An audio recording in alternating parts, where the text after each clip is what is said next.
Okay, today we are going to do a little bit of Scratch. The very first thing you always have to do is drag in an event. So we go to Events up here in our menu. You'll see there's 3 tabs here: Scripts, Costume, and Sounds. It's on the Scripts one, and this is where you do your programming. So the first event we'll grab is called When Green Flag is Clicked, and then that allows us to start the game. The green flag is up here. Then we have to tell the sprite where to start. So if I wanted to start down here in the bottom right corner, I'm going to tell him to do that by dragging him down there, and then I go to Motion, and I put in a go to, and that's the coordinates, like a graph, an XY coordinate of where the sprite is going to start. So no matter where he is, when I click the green flag, he will go down there.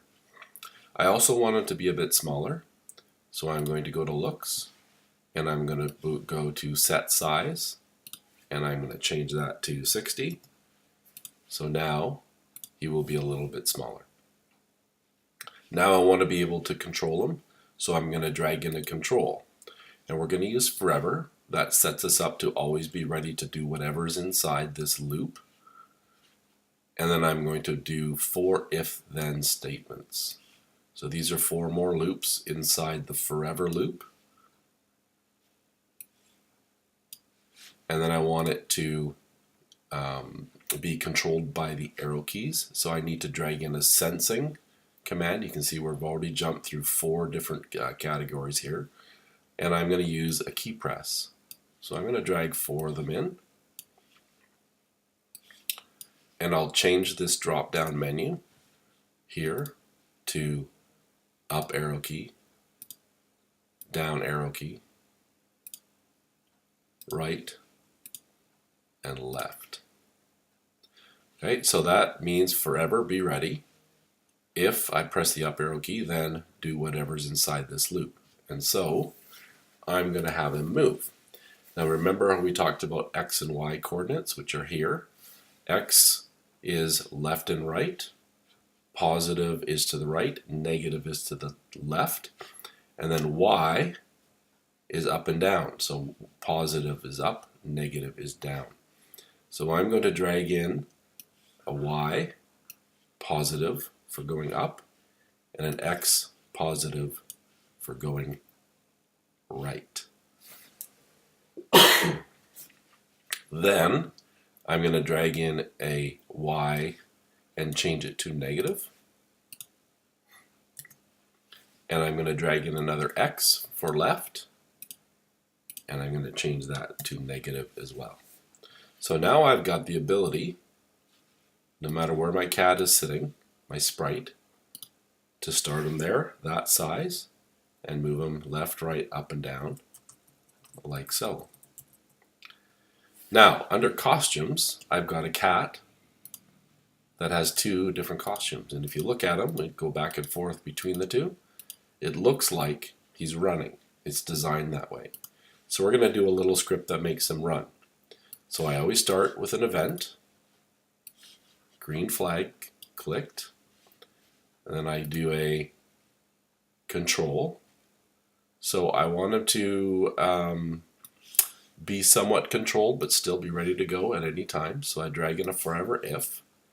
And if you want him to always look like he's running, when I press a key, I can do any key.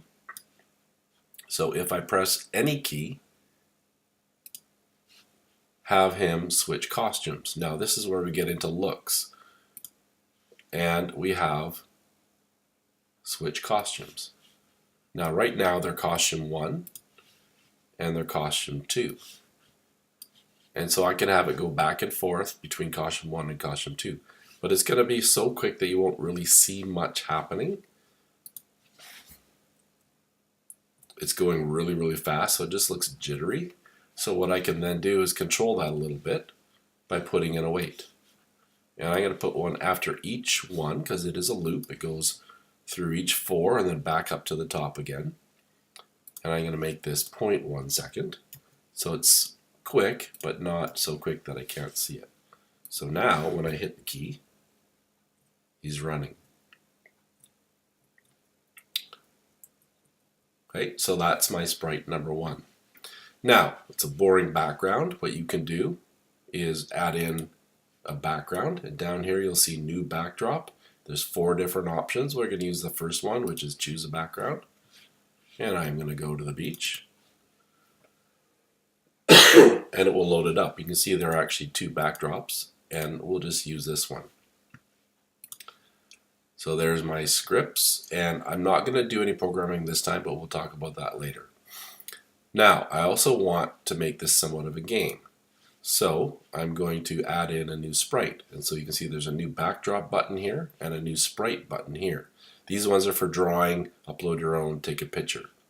So I'm going to drag in a sprite. Let's find something that is cats. What are cats chased by?